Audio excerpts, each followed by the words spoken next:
Hello, everybody out there in YouTube land.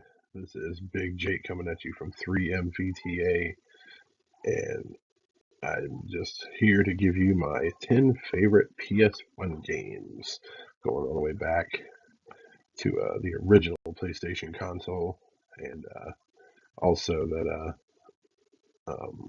eventually I'm going to do uh, the consoles that that I grew up that I've had I'm going to do all of them, do my favorite games from all of them at some point. So I figured this would be a good place to start because for me, I always liked video games ever since Atari, to be honest. And yes, I'm old enough to play Atari games, um, but PlayStation was when video games really took off for me. Like I really did love Sega Genesis, Nintendo, and Super Nintendo, but PlayStation was the one that really hit home as far as like wow, this is just amazing. You know what I mean? So let's go ahead and dive into this. But first, we're going to do an honorable mention. My honorable mention is going to be X-Men: Children of the Atom. It's an arcade port of a fighting game featuring X-Men characters. The reason this is not on the list is mainly because while I did like the game and it was a lot of fun, and it was cool having a game based entirely about X-Men characters and fighting each other and stuff. It just had a really limited roster because I mean, if you look at this, as far as members of the X-Men go, um, the the real popular ones that it really only has are Cyclops, Storm, and Wolverine. Psylocke. To be honest, I don't know for sure if Psylocke was even an official member of the X-Men. Um, but I know she's not like nearly as popular as like Rogue or any of those other ones. Iceman was a member at one point, and Colossus was too. But once again, I think they could have gone with a better roster here. But all in all, pretty decent game. Um, so check it out sometime. But we're gonna go ahead and get into number 10. Number 10 is Bloody Roar 2. Now this game it's another fighting game, and the reason I picked it over Bloody Roar 1 is it was just just a better version of that game. Getting right there, I got an 8.8 out of 10. What made this game really unique at the time was that you had fighting characters that could turn into these beast, these animals, these human-like animal beast creatures that had, and their moves were amplified, and so was their strength and all that other stuff. So it was really cool, and it had some just cool things like destructive environments and that kind of thing. So, fun fighting game. I don't know if it's necessarily aged very well, but still a whole lot of fun, especially for the time. Let's move on to number 9. Evil Dead: Hail to the King. This is the first game based off of the Evil Dead series, featuring Ash as the main character, of course. Um, It's a done in the survival horror style, taking place at the cabin from the first two movies. Um, it was the first game ever done by Heavy Iron Studios, released by THQ. The one thing I will say about this game as well, it was really cool and a lot of fun.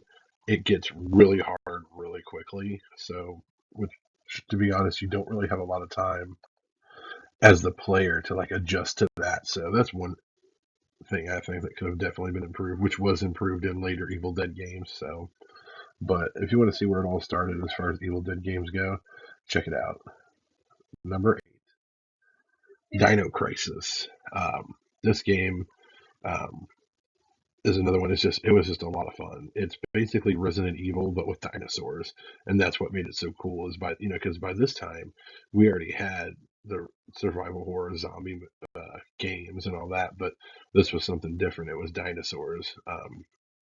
And as a kid, I loved dinosaurs. I was borderline obsessed with dinosaurs as a kid. So when I saw this, in my teenage years, I thought this was really cool. You know, um, Follows around the main character Regina going to an island um, that turns out they were doing experiments, and it's basically infested with dinosaurs, and you have to fight like velociraptors and a T-Rex and that kind of thing. So um, definitely worth a play if you're ever feeling nostalgic. Number 7, the PlayStation 1 Tekken franchise. Um, kind of hard to argue with the importance of Tekken as far as fighting games go. Very important game to the fighting game genre. Lots of fun. Introduced us to a lot of fun and cool new characters that are still to this day, withstanding the test of time. Heihachi is still in like every Tekken game, even though he's like 1,000 years old. You know what I mean? And um, these games were released in the mid 90s, 94, 95, and 96, all done by Bandai Namco. Um, as you can see, the ratings were kind of all over the place, but the second and third games were pretty even there, with the 9 and the 9.3. Number one got only a 7.5, but I mean, it was the first game. It was testing ground for the whole trying to make a really good 3D fighter. And this game also made it to where like made the move thing like you had to be a skilled player to do a lot of these moves. Like some of them were ridiculously hard to do. I still don't know. Like there's still some of them that I still can't do, like to this day, and it drives me absolutely crazy. Um, but like I said, you got characters like Heihachi, Yoshimitsu's been in every game. Uh, Paul Phoenix has been in every game. Jack and King have been in every game. A version of Law has been in every game. Forest Law, and then you have Martial Law has been in it. So um, if for whatever reason, if you're a gamer and you've never played these, then yeah, you're missing out. So let's move on to number 6. The Crash Bandicoot franchise. Now, these games, while they weren't necessarily anything super special or brought a lot of new things to video games, it's a 3D platformer, which is definitely nothing new by this time. But they were just super fun. You played a fun character, Crash Bandicoot. Um, the levels were challenging but fair. Um, it did take advantage of the 3D platformer thing by a lot of times you'd have him moving away from you or moving towards you on the screen, and that made it a little bit more difficult to gauge your jumps and all that stuff. And I mean, as you can see, most of these games got pretty high ratings, 7.5, 8.5, 9.1, and 8.5. And the PlayStation franchise included the first one, um, the second one, Cortex Strikes Back, Warped, and then Crash Team Racing. And then, like I said, they're just all super fun. And I think by now everybody has enjoyed this franchise in one way or another. So let's go to number 5. Marvel vs. Capcom Clash of the Superheroes. This is an arcade port, and I played the crap out of the arcade cabinet whenever I got the chance, and I loved it. I absolutely love this game. I love the moves because I'm a big comic book and video game fan anyway. So having a game where you literally have comic book characters fighting video game characters is pretty amazing.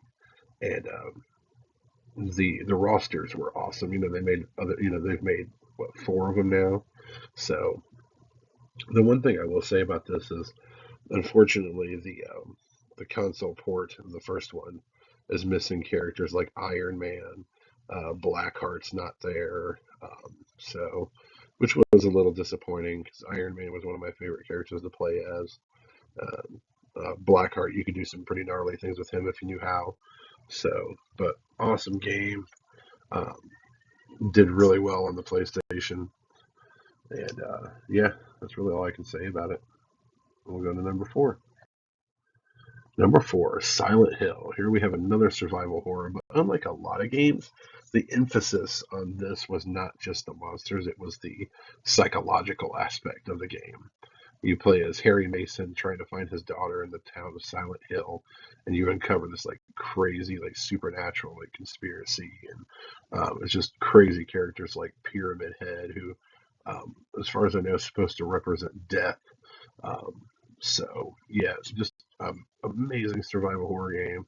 The series itself is really good. They've made a couple games that were here or there, but the first 3 especially were really good. So check them out if you've never played them before. Let's move on. Number 3. Number 3. Of course, I had to include the Resident Evil PlayStation franchise, which is 1, 2, and 3 Nemesis. Um, There's not really much I can really add to these except for they're survival horror, of course. They have great ratings. You got your main characters: Jill Valentine, Chris Redfield, Claire Redfield, Albert Wesker, Leon Kennedy. And I mean, there's really nothing else I can add to it that I didn't say in my Resident Evil game ranking video. So check that video out if you haven't seen it before. But yeah, I mean, these games defined what is the survival horror game for the next gen consoles at the time, and continue to, and have defined what survival horror has continued to be at this point. So yeah, definitely worth playing if for whatever reason you haven't yet. Number two, Legacy of Kain, Soul Reaver. The Legacy of Kain series, I love that series. It's a great series if you've never played it before. Action adventure RPG style.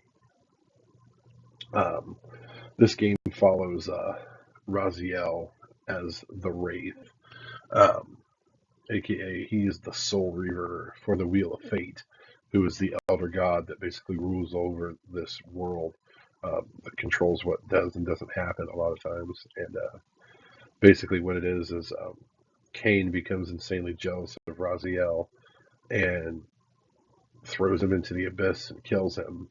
And like 1500 years later or something like that, he's brought back by the Wheel of Fate to destroy Kain and return Nosgoth to its former glory. So check these games out, especially the Soul Reaver series. You're going to absolutely love it. And number one, and I think a lot of you guys that have heard me talk about certain games like these could guess what it's going to be, but it is Castlevania Symphony of the Night.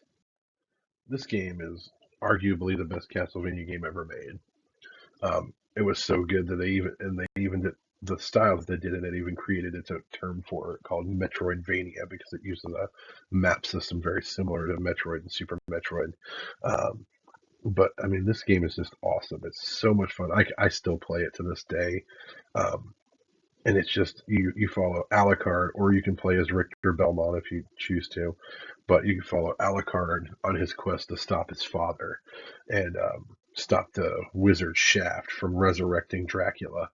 And you can collect a whole bunch of cool different weapons and artifacts and items and it's just amazing. I mean, a 9 out of 10. That's pretty amazing. And this game is just awesome.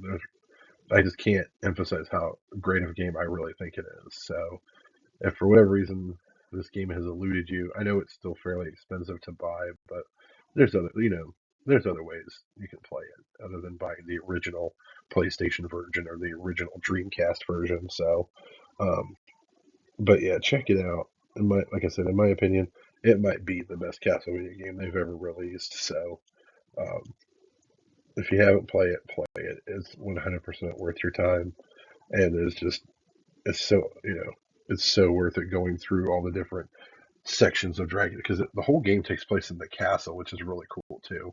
And the inside of the castle is obviously just this huge area, and you have to go through it twice to beat the game. So yeah, check it out. Play it if you haven't. It's totally worth your time, 100%.